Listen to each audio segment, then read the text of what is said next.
Christmassy story, kind of like giving the vibes of like it's Christmas Eve and we're just relaxing reading a Christmassy story before the big day. So that's what we're going to be doing today.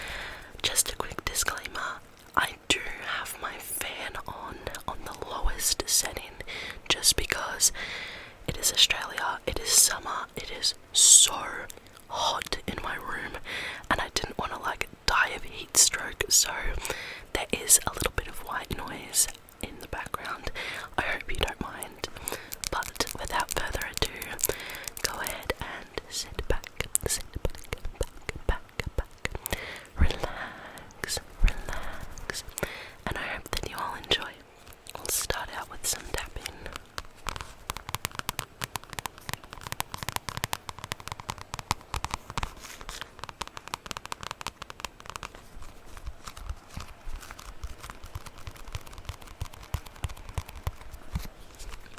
I also have my woodwick candle going in the back as well. Hopefully the crackling is like counteracting the white noise with the fan.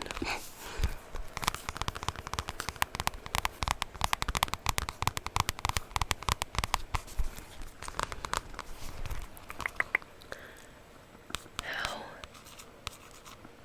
the Grinch stole Christmas by Dr. Seuss. Dr. Seuss, Dr. Seuss, Dr. Seuss.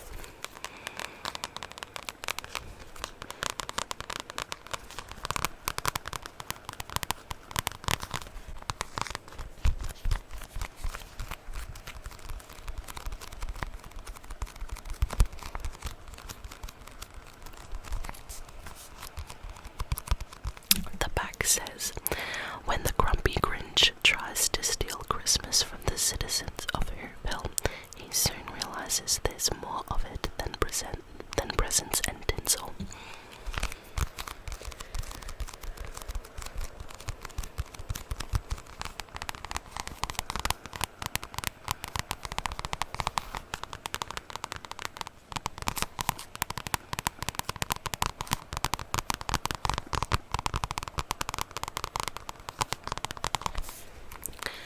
Here is the Grinch with his eyes and eyebrows, his nose, his mouth.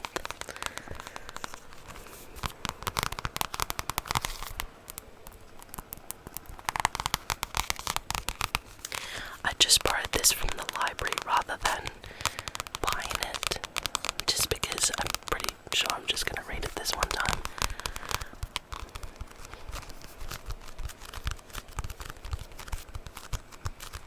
Okay.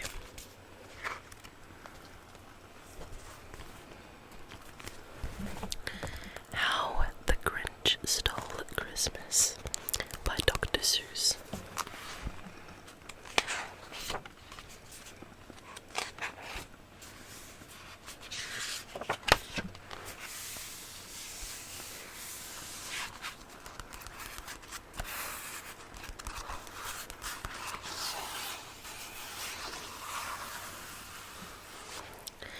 Every Who down in Whoville liked Christmas a lot.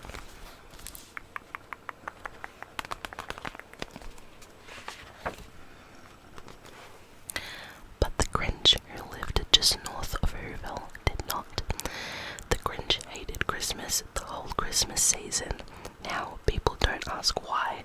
No one quite knows the reason. It could be his head wasn't screwed on just right. It could be perhaps that his shoes were too tight. But I think that the most likely reason of all may have been that his heart was 2 sizes too small.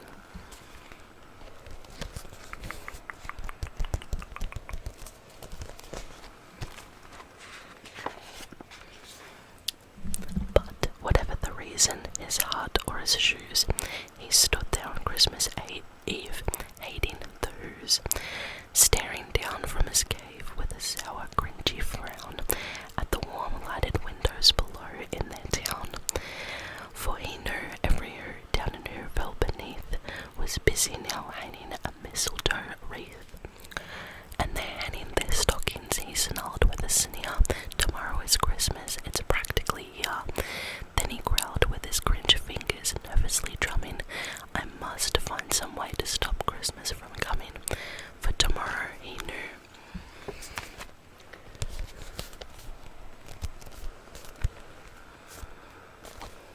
All the Who girls and boys would wake bright and early. They'd rush for their toys, and then the noise, noise. That's one thing he hated, the noise.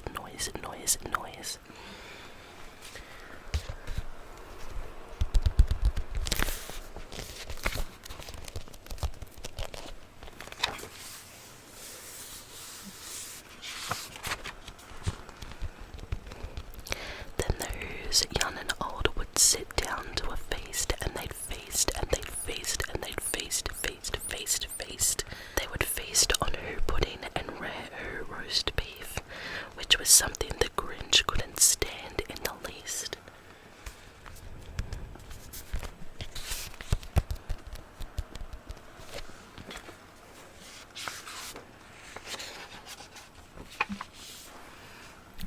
And then they'd do something he liked least of all.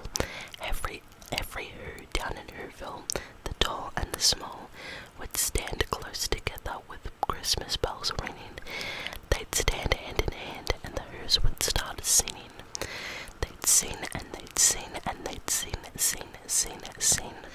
And the more the Grinch thought of this Who Christmas scene, the more the Grinch thought, I must stop this whole thing.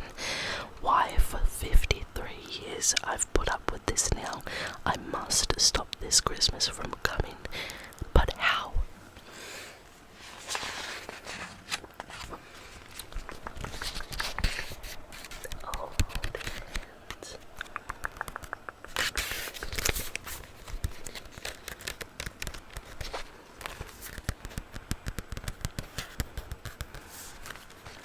I just realized that the light was like fallen.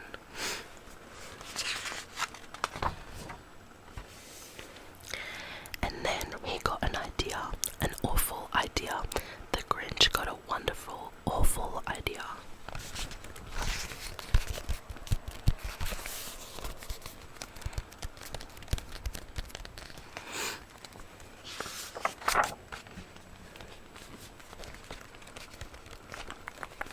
I know just what to do. The Grinch laughed in his throat, and he made a quick Santa hat and a coat, and he chuckled and clucked. What a great Grinchy trick! With this coat and this hat, I look just like Saint Nick.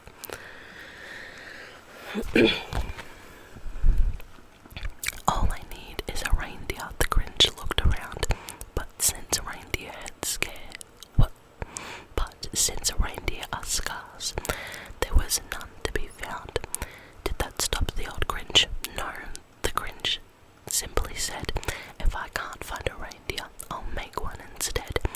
So he called his dog Max, then he took some red thread and he tied a big horn on the top of his head.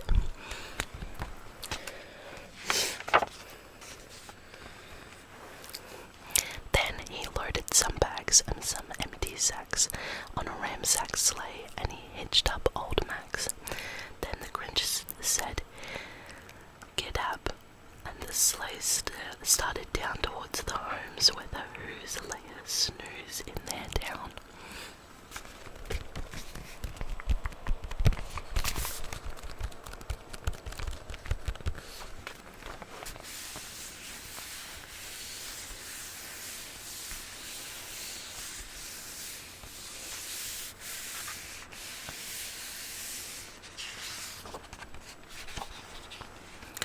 All their windows were dark, quiet snow filled the air.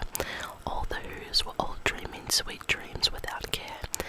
And when he came to the first little house on the square, "This is stop one," the old Grinchy claws hissed, and he climbed to the roof, empty bags in his fist.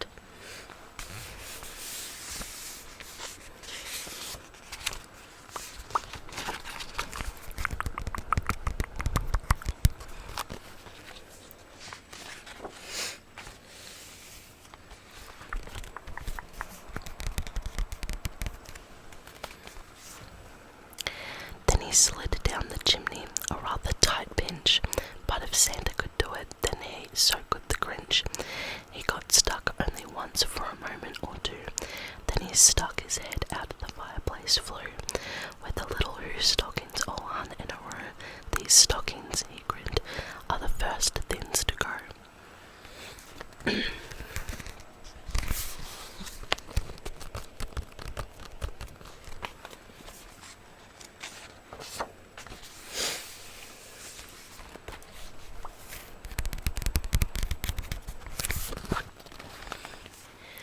Then he slithered and slunk with a smile most unpleasant around the whole room and took every present: top guns and bicycles, roller skates, drums, checkerboards, tricycles, popcorn and plums, and he stuffed them in bags. Then the Grinch very nimbly stuffed all the bags one by one up the chimney.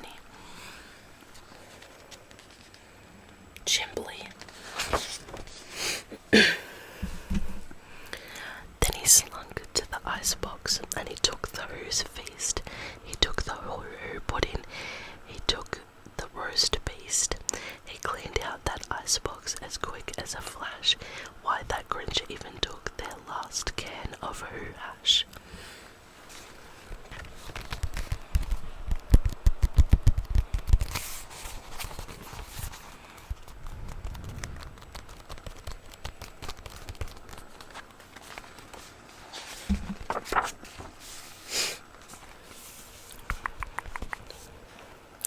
Then he stuffed all the food up the chimney with glee, and now, grinned the Grinch, I will stuff up the tree.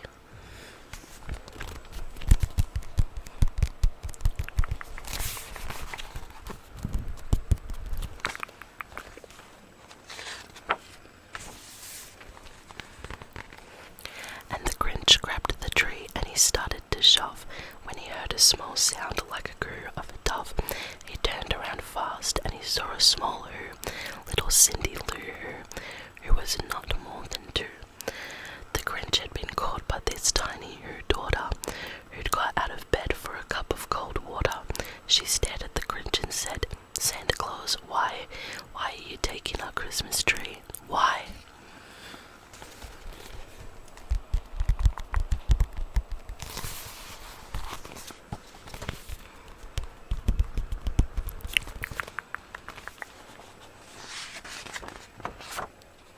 But you know, that old Grinch was so smart and so slick. He thought up a lie and he thought it up quick.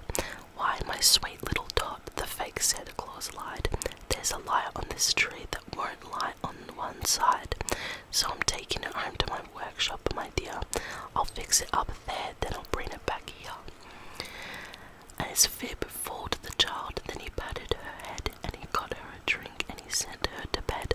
And when Cindy Lou went to bed with her cup, he went to the chimney and stuffed the tree up.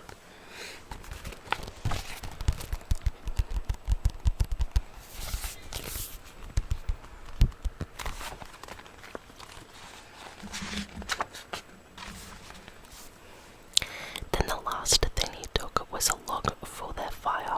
Then he went up the chimney himself, the old liar.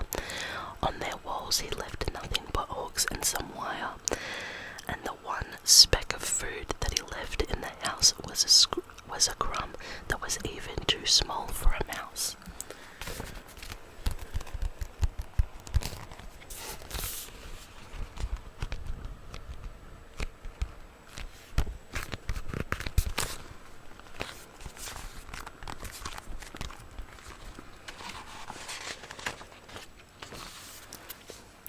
Then he did the same thing to the other Who's houses, leaving crumbs much too small for the little Who mouses, for the other Who's mouses.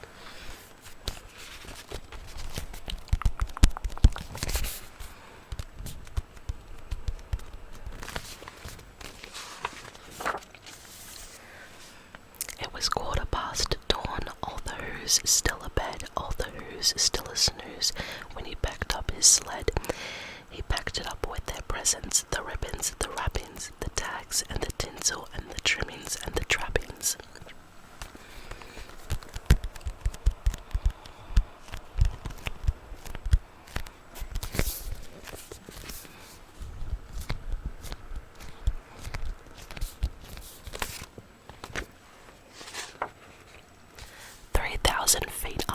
the side of Mount Crumpet. He rode with his load to the tip-top to dump it. Pooh-pooh to the ruse, he said grinchishly humming. They're finding out now that no Christmas is coming. They're just waking up. I know just what they'll do. Their mouths will hang open a minute or two. Then the who's down in Whoville will all cry boo.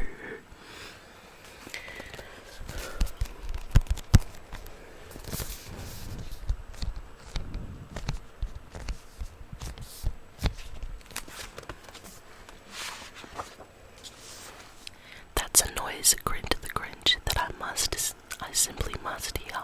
So he paused, and the Grinch put his hand to his ear, and he did hear a sound rising over the snow. It started in low, then it started to grow.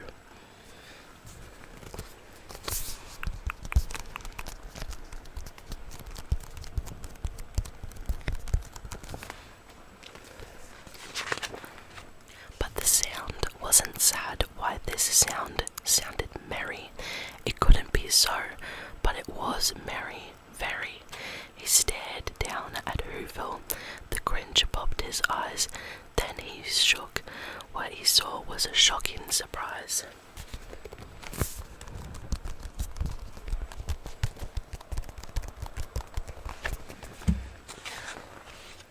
Every who down in Whoville, the tall and the small, was singing without any presents at all. He hadn't stopped Christmas from coming. It came, somehow or other. It came just the same. And the Grinch, with his Grinch feet, eyes cold in the snow, stood puzzling and puzzling. How could it be so? It came without ribbons, it came without tags, it came without packages, boxes or bags, and he puzzled 3 hours till his puzzler was sore. Then the Grinch thought of something he hadn't before. Maybe Christmas, he thought, doesn't come from a store. Maybe Christmas perhaps means a little bit more. I forgot to show the last photo.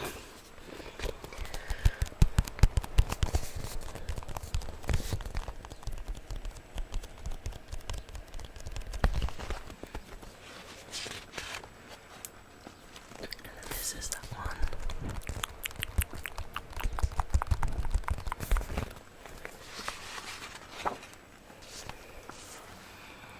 And what happened then? Well, in Whoville they say that the Grinch's small heart grew 3 sizes that day, and the minute his heart didn't feel quite so tight, he whizzed with his load through the bright morning light. And he brought back the toys and the food for the feast, and he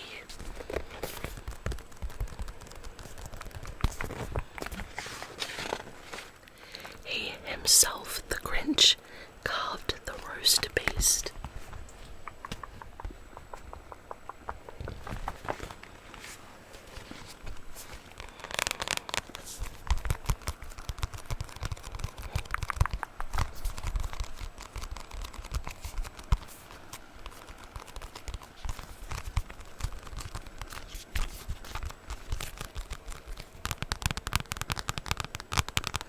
I'll do some extra tapping.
So that is it for this video.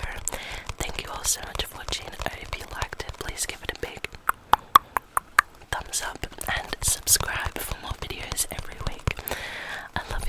so much. I hope you all had an amazing day or night, whatever time of day it is for you. And I'll see you all in my next video.